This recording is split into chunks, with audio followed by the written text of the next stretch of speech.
এত অল্প আয়তনের দেশে এত বিশাল জনসংখ্যা, এখানে অনেক মানুষ যেটি দারিদ্র সীমায় রয়েছে, অভাব অনটনের মধ্যে রয়েছেন সামাজিকভাবে, এবং সামাজিক যে মূল্যবোধের এবং সামাজিক অবক্ষয়ের বিষয়টিও আমাদের মধ্যে রয়েছে, এটা অস্বীকার করার কোনো সুযোগ নেই।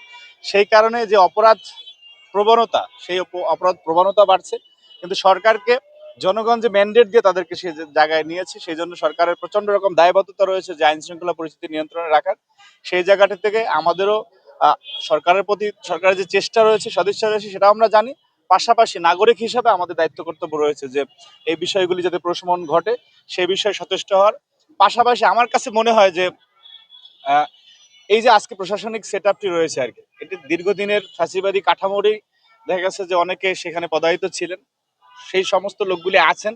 অনেকের ভিতরে হয়তো বা স্লোত গতি থাকতে পারে, অনেকে একটা ডিজোন করার বিষয় থাকে, সেই জায়গাটি থাকতে পারে, এটি বাস্তবতা স্বীকার করতে হবে। সেই কারণে আমার কাছে মনে হয় যে এটা একটু ফাংশনাল বিষয়েরও ঘাটতি রয়েছে, যে এটি ঠিকমতো অনেকে মনের জায়গা থেকে ফাংশন করছে না, সেই তাদেরকে আইডেন্টিফাই করে তাদেরকে সরিয়ে দিতে হবে। সরকারের প্রতি আমাদের ছাত্র সংগঠনের প্রতি আহ্বান যে আজকে সরকার গঠিত হওয়ার পরেও যদি কোনো পুলিশ কর্মকর্তা বা কোনো এজেন্সিতে যারা আছেন তারা যদি মনে করে যে না, আমরা হাসিনার অনুগত ছিলাম, আজকে এই দেশকে এই সরকারকে দেওয়ার মতো তাদের কাছে নাই, তো তারা নিজের থেকে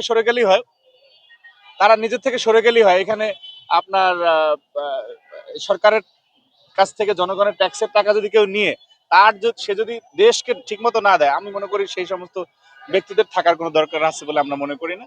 সুতরাং এইখানে আস্তে আস্তে আপনি যে দেশপ্রেমিক যারা, অথবা আপনার যাদেরকে দিয়ে প্রপারলি এক্সিকিউট করা যায়, তারা যখন পূর্ণাঙ্গভাবে সব জায়গায় দায়িত্ব পাবে, আমি মনে করি এটা আপনাদের যে সংবাদ মাধ্যমের ভিতরে অনেকেই অনেক ফ্যাসিবাদী কাঠামোতে যারা সহযোগিতা করেছে তারাও রয়েছে।